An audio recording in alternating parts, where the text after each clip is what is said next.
Hi and welcome. I'm Anewz and you are watching Anewz. Here are the headlines.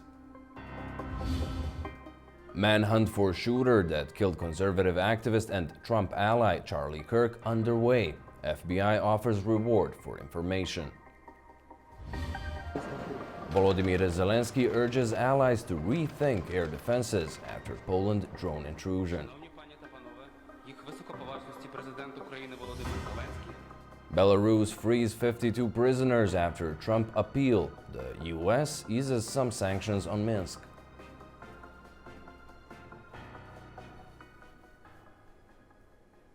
Thank you for tuning in. We're starting in the United States, where a manhunt is underway for the killer of conservative commentator and Trump ally Charlie Kirk.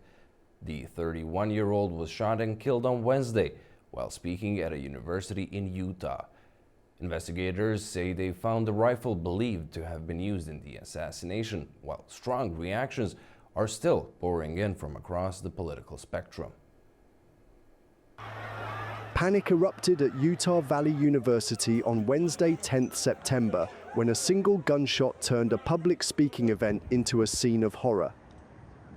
31-year-old Charlie Kirk, a conservative commentator and one of President Donald Trump's closest allies, was struck fatally in the neck while addressing students.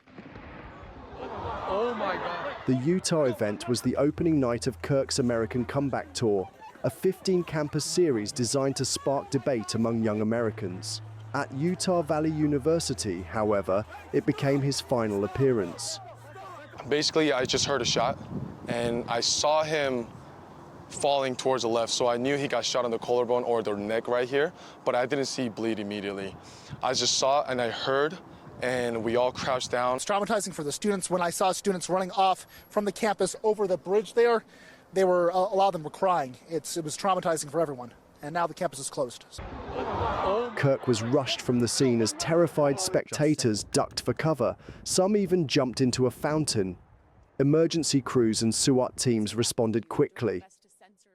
As the investigation unfolded, officials offered conflicting reports. The shooting unfolded before a crowd of about 3,000 people. FBI Director Kash Patel said a suspect was in custody, while Utah State Police said the gunman remained at large. An early arrest, George Zinn, was later dismissed as a mistaken identity. Authorities now say they are analyzing CCTV showing a suspect dressed in dark clothing. At Timpanogos Regional Hospital, where Kirk was pronounced dead, supporters gathered in mourning. I'm here because free speech shouldn't be violated, because we shouldn't murder each other as Americans. We should listen to each other. The fact that Charlie Kirk had to die because of his beliefs is just truly heartbreaking. President Donald Trump also spoke out about political divisions in the country that have fueled violence. Charlie was a patriot who devoted his life to the cause of open debate and the country that he loved so much, the United States of America. My administration will find each and every one of those who contributed to this atrocity and to other political violence, including the organizations that fund it and support it, as well as those who go after our judges, law enforcement officials, and everyone else who brings order to our country. Former Presidents Barack Obama and Joe Biden, U.S. Secretary of State Marco Rubio, and international leaders also condemned the attack. Charlie Kirk was a polarizing figure. On campuses and across social media, he divided opinion sharply. To supporters, he was a fearless defender of free speech, conservative values, and Donald Trump's vision for America. To critics, he was a provocateur, accused of fueling division and promoting a confrontational political agenda. Kirk rose from a suburban Chicago childhood to become founder of Turning Point USA, a conservative youth movement that reshaped campus politics and played a key role in Trump's 2024 election campaign. The FBI has released photos of someone they described as a person of interest in the shooting of conservative activist Charlie Kirk. FBI officials in the Salt Lake City office did not say the person was the suspected shooter.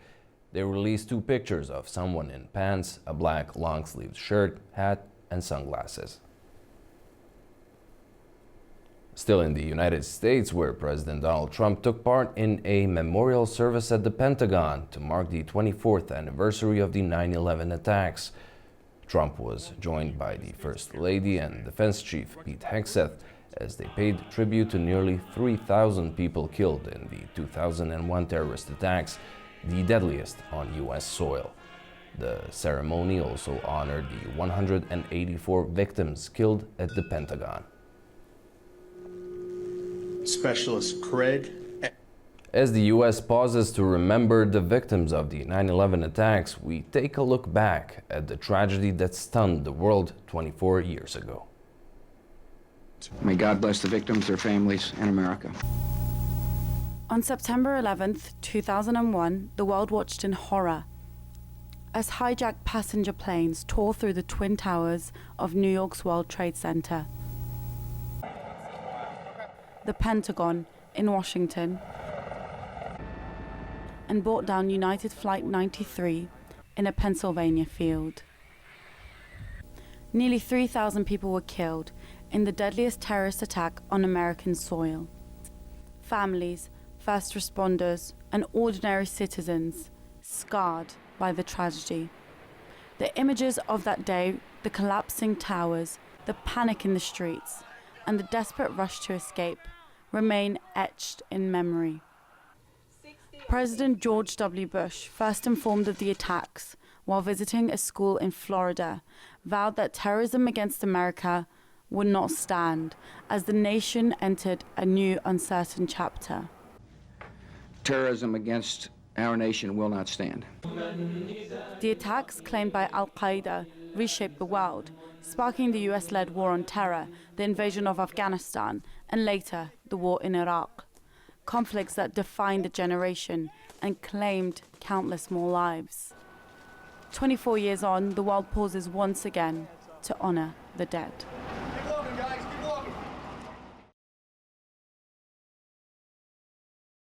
Back to the news. Over in France, thousands took to the streets under the slogan "Block Everything," disrupting transport and schools.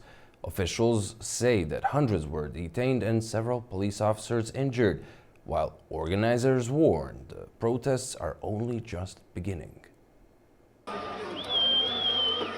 Thousands took to the streets across France under the slogan "Block Everything," a protest movement that began online earlier this year.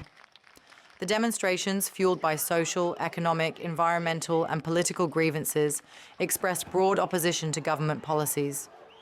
The movement first emerged on Telegram and is believed to be organized by the group Les Essentiels France. It has grown rapidly online, spreading to platforms like TikTok and X, with over 338,000 tweets about the movement shared in August alone.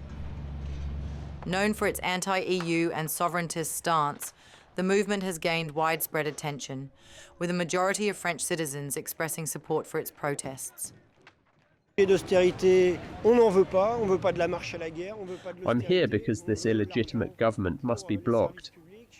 We don't want a war market, we don't want austerity. We want money for public services, we want money for schools, for hospitals. The protests across France are driven by opposition to austerity, public spending cuts, Bayrou's collapsed budget plan, Macron's economic policies, rising defense spending, and calls from unions and left-wing activists for more funding for public services, schools and hospitals. It's the same. It's Macron who's the problem, not the ministers. He has to go. He has to think about it seriously. It is reported that the French Interior Ministry had anticipated around 100,000 protesters and deployed 80,000 police and gendarmes across the country. By the end of the day, the ministry said 200,000 people had participated, while labor unions estimated the turnout at over 250,000. French Interior Minister Bruno Retailleau, speaking after a meeting to assess the day of protests, noting that the Block Everything protests had failed to bring the country to a standstill. What are the major lessons to be learned from this very, very long day? It began at dawn and once again it continues. First, perhaps the thwarting of those who wanted to blockade the country. Well, we thwarted that strategy and France was not blocked by the blockaders. Authorities reported hundreds of incidents across cities including Paris, Rennes, Nantes, Grenoble, Lyon, Lille, Caen and Toulouse. In the southwest, rail traffic was disrupted after power lines were cut, and many schools experienced delays or closures. People across French overseas territories also took to the streets, voicing concerns over local issues and government policies, though turnout was smaller than on the mainland. While mainland France saw tens of thousands take to the streets under the slogan "Block Everything," smaller-scale protests also took place across France's overseas territories. Citizens there joined in to voice their frustrations with government policies and local issues, though participation was lower compared to metropolitan France. On Réunion Island in the Indian Ocean, around 800 people blocked roads in a show of protest.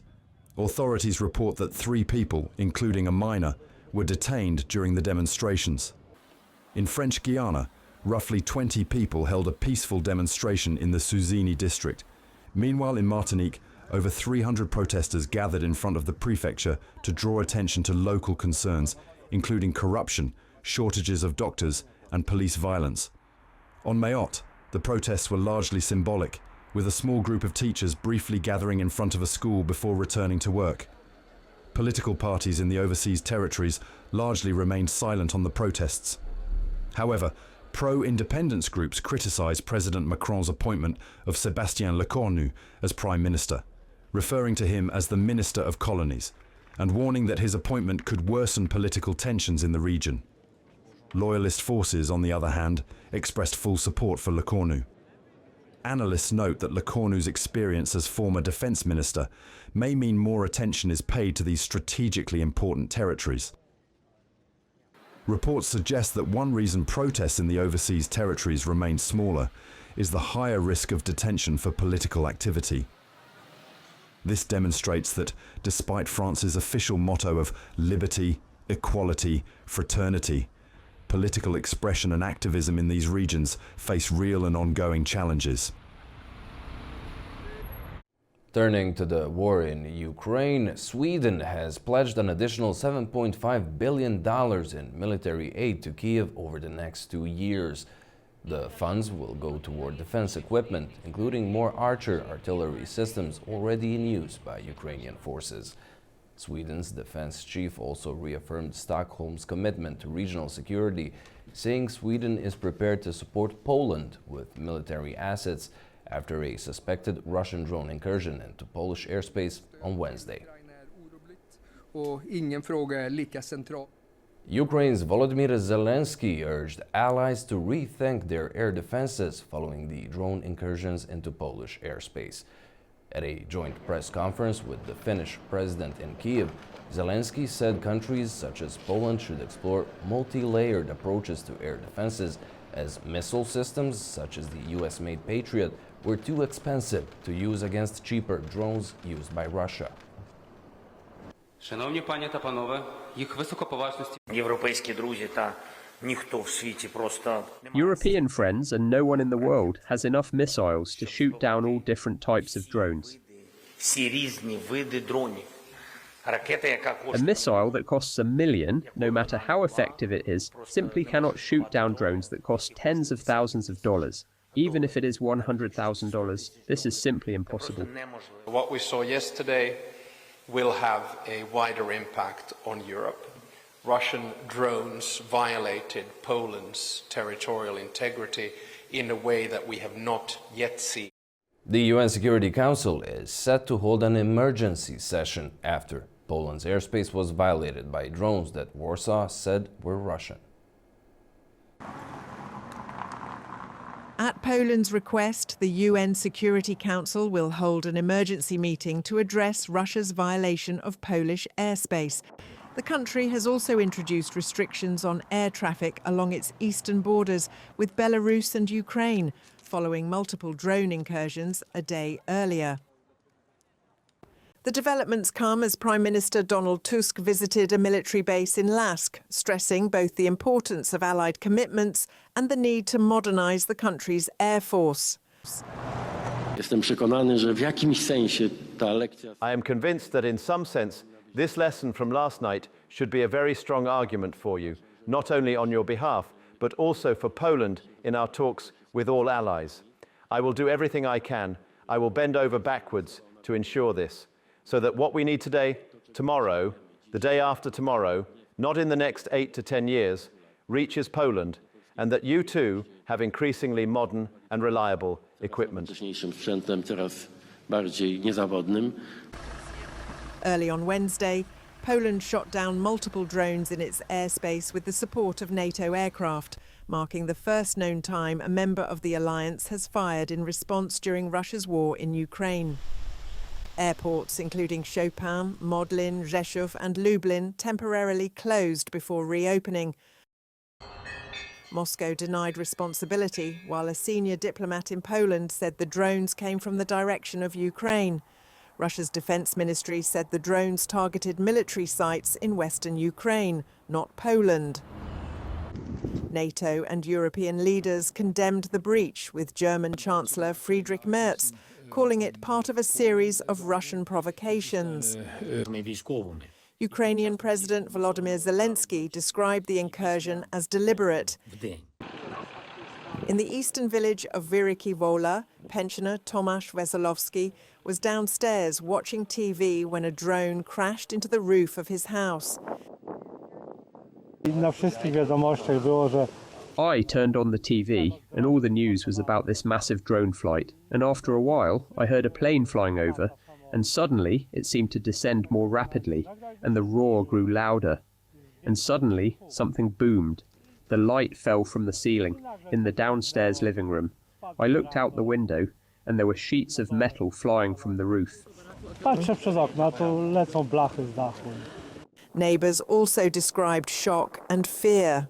And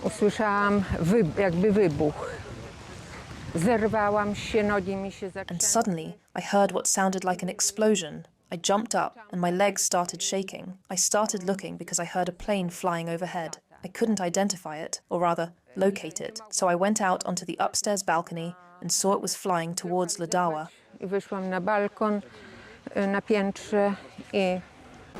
Residents say the attack has revived memories of past wars and left many anxious about the future.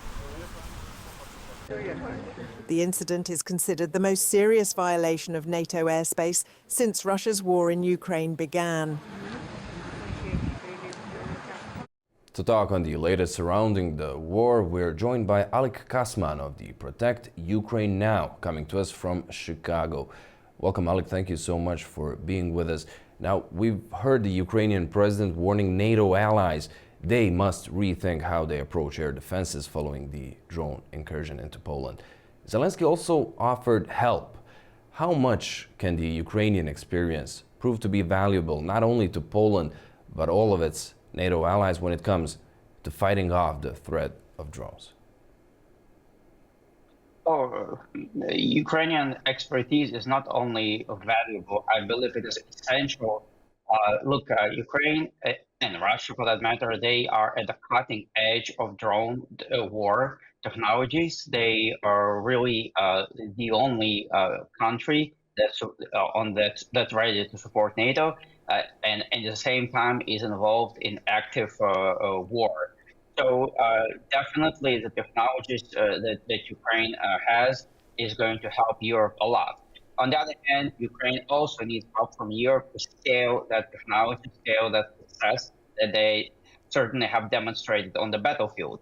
So this is a partnership that's absolutely necessary. Ukraine can help Europe with technology and expertise. Europe can help Ukraine with money and scale their own defense abilities.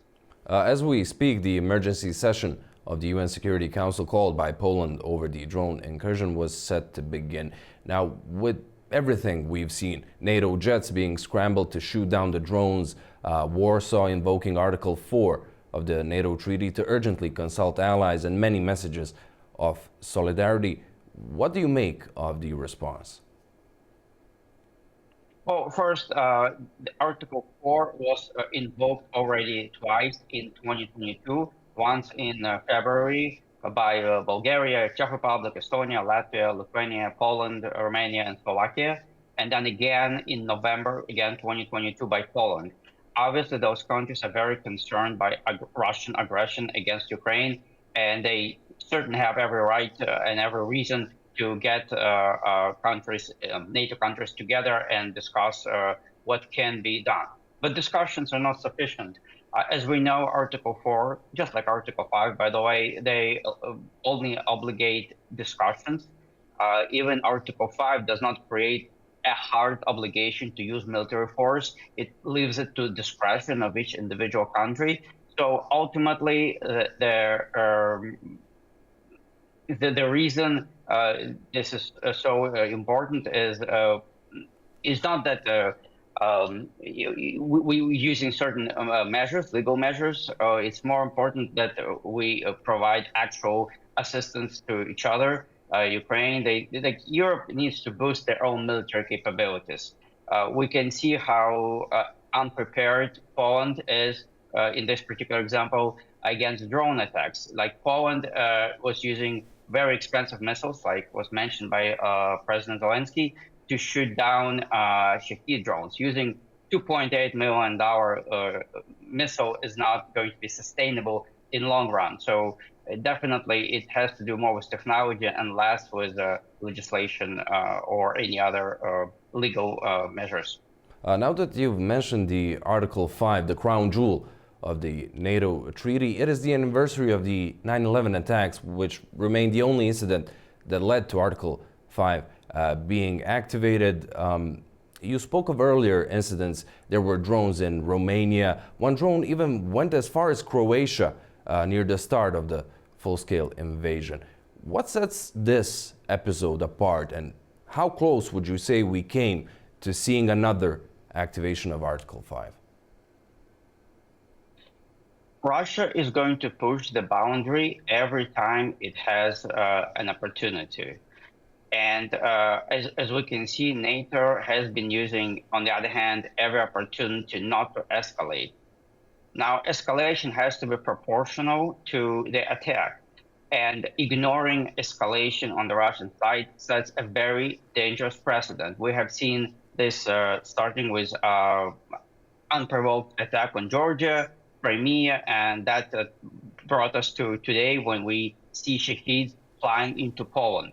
So I believe Europe has to take immediate steps into protecting their own skies. And one way to respond to Russian aggression is to help Ukraine protect skies above Ukraine. This is very critical as a gesture to stop Russian aggression. Alek, thank you so much for joining us and sharing your insights and opinions. Thank you for having me. Staying in the region, Belarus has released 52 prisoners after U.S. mediation, following a meeting in Minsk between Belarusian President Alexander Lukashenko and Donald Trump's envoy. The freed detainees have crossed into Lithuania as Washington eases sanctions on the Belarusian state airline. Belarus freed 52 prisoners on Thursday following an appeal from US President Donald Trump. According to the American embassy in Vilnius, the group crossed into Lithuania alongside a US delegation that helped negotiate their release. Lithuanian President Gitanas Nausėda confirmed the transfer, calling it a great diplomatic success, but stressed that more than 1,000 political prisoners remain behind bars in Belarus. There can be no exchange in this regard, so let's consider this as a certain positive message. Released by the people, and for us, the citizens of Lithuania, it is extremely important.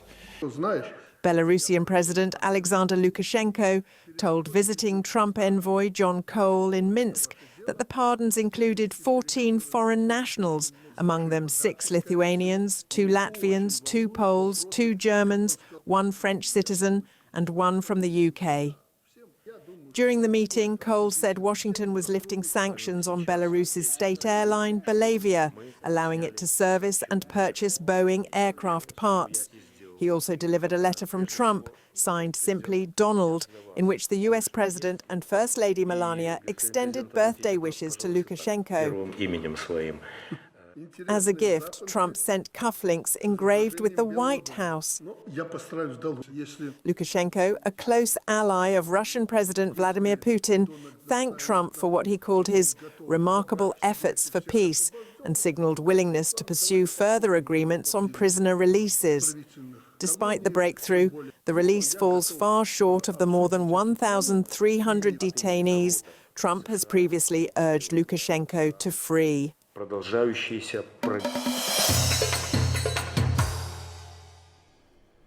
Russia has shut down a secretive presidential directorate once charged with keeping former Soviet republics in Moscow's orbit.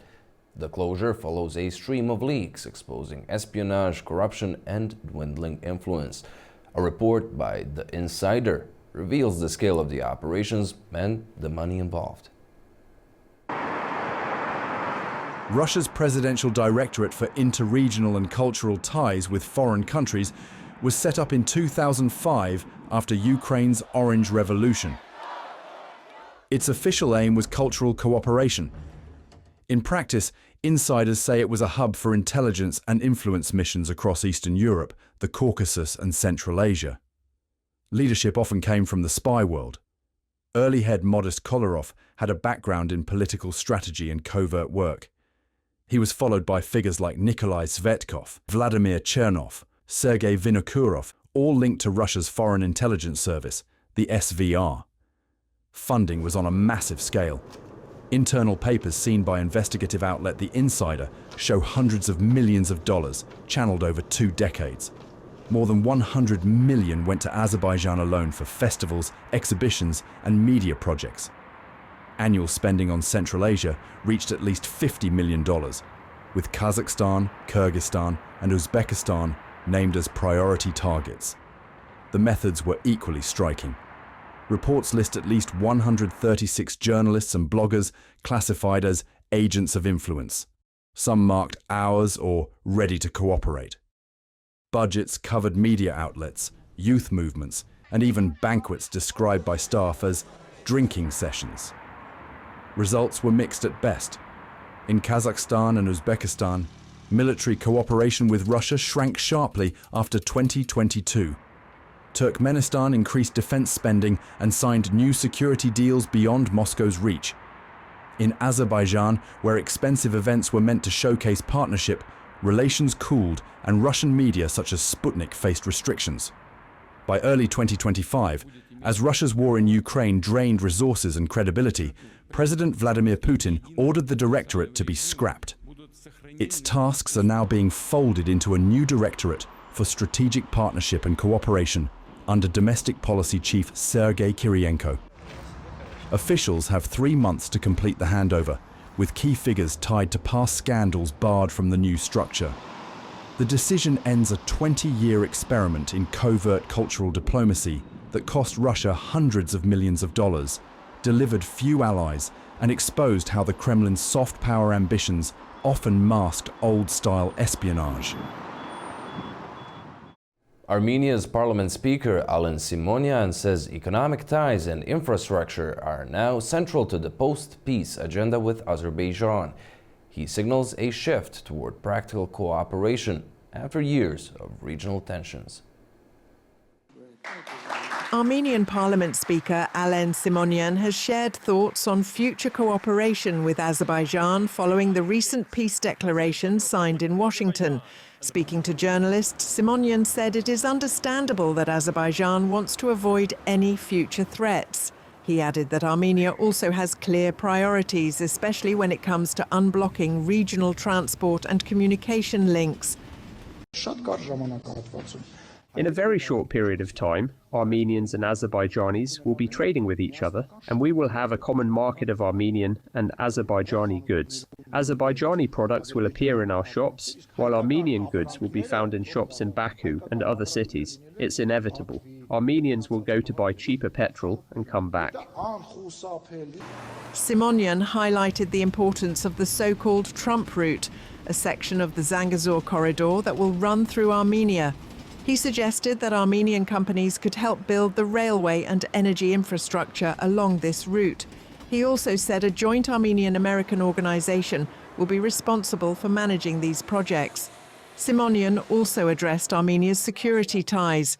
He confirmed that Armenia is not planning to remove the Russian military base from its territory. According to him, Prime Minister Nikol Pashinyan will travel to Russia soon and is expected to meet President Vladimir Putin. Recently, Armenian and Azerbaijani deputy prime ministers met in border areas last week. They discussed border delimitation, mine clearance, and plans for rebuilding infrastructure. These efforts aim to support the peace deal signed in August, which was mediated by US President Donald Trump. International credit rating agency Fitch Ratings has raised Turkey's economy growth forecast for 2025 from 2.9 to 3.5%. Growth is expected to stay steady in the next year and climb to 4.2% by 2027. Fitch expects Turkey's inflation to drop to 28% by the end of this year and continue falling to 21% in 2026 and 19% by 2027. The central bank is also expected to ease monetary policy. Georgia is facing mounting questions over its foreign policy direction. While its neighbors deepen ties with both Washington and Beijing, Tbilisi's growing partnership with China is drawing criticism from Western allies. It all comes against the backdrop of fresh tensions between Georgia and the EU. Our Nini Nikolaishvili has more. Tbilisi Mayor Kaha Kaladze has defended Georgia's deepening cooperation with China, calling it a strategic and economic necessity. He answered to critics, saying that closer ties are welcomed, noting that engagement with Beijing is a broader regional trend rather than a Georgian exception. That point is supported by recent moves from Georgia's neighbors. Both Azerbaijan and Armenia have expanded their relationships with China in recent months, while at the same time signing historic agreements in the United States. Washington has praised those steps as a progress toward regional stability, leaving some in Tbilisi asking why Georgia's outreach to China is viewed so differently. One possible answer lies on the Black Sea coast. The planned Anewz deep sea port is seen as strategically vital, and reports suggest a US-sanctioned Chinese company could be among the potential investors.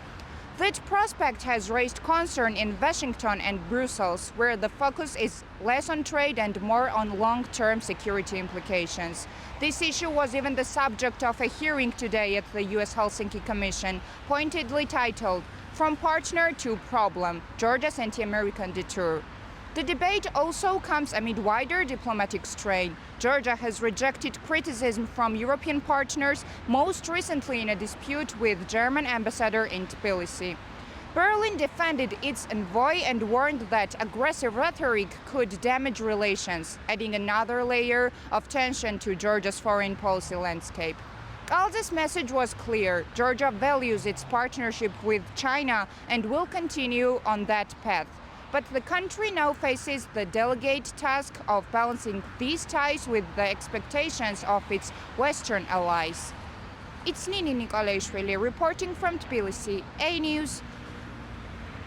Azerbaijani Foreign Minister Ceyhun Bayramov and his Uzbek counterpart Bahtiyar Saidov held a phone call to discuss expanding cooperation. The Uzbek foreign minister wrote on X that both sides reaffirmed their commitment to deepening strategic ties and strengthening cooperation based on historical bonds and mutual interests. As the European Union is weighing new sanctions on Russia, Brussels is reportedly considering deploying its so-called anti-circumvention tool for the first time against Kazakhstan. Kazakh officials say they haven't received any official notice and are continuing to maintain dialogue with the EU. Our Fariza Kalimurzina has the details. Kazakhstan has responded to a Bloomberg report claiming that the European Union may, for the first time, apply a so-called anti-circumvention tool against the country. The article refers to the development of the European Union's 19th package of sanctions against Russia. And according to Bloomberg sources, the package may target around 6 Russian banks, energy companies, as well as include measures against payment systems, also cryptocurrency exchanges and additional oil trade schemes. A separate part of the Bloomberg report focuses on Kazakhstan. The agency, citing sources within European institutions, says Brussels is considering a possible ban on exporting certain types of equipment to Kazakhstan. According to the EU, this equipment is then redirected to Russia and used in the defense industry. However, such a measure would require strong evidence and unanimous approval from all EU member states. Bloomberg calls this an anti-circumvention mechanism, stressing that formally it's not a sanction against Kazakhstan, but a trade restriction on specific goods. Still, in practice, this tool is viewed as part of the EU's wider sanctions policy. Meanwhile, Kazakhstan's Minister of Trade and Integration stated that, as of now, the country has not received any official notifications from the European Union regarding the possible application of such a mechanism. The ministry stressed that Kazakhstan maintains ongoing dialogue with its European partners. For instance, previous negotiations helped resolve the issue of transiting Kazakh coal through Russian ports and led to its exemption from EU restrictions. According to the ministry, similar efforts will be made in other areas with an emphasis on transparency in foreign trade, protection of national interests, and ensuring trade resilience. The ministry also reaffirmed that Kazakhstan consistently fulfills its international obligations and takes measures to prevent the use of its territory for sanction evasion. Meanwhile, Reuters, citing EU sources, reports that the upcoming sanctions package may include banks from 2 Central Asian countries, while the specific nations are not named.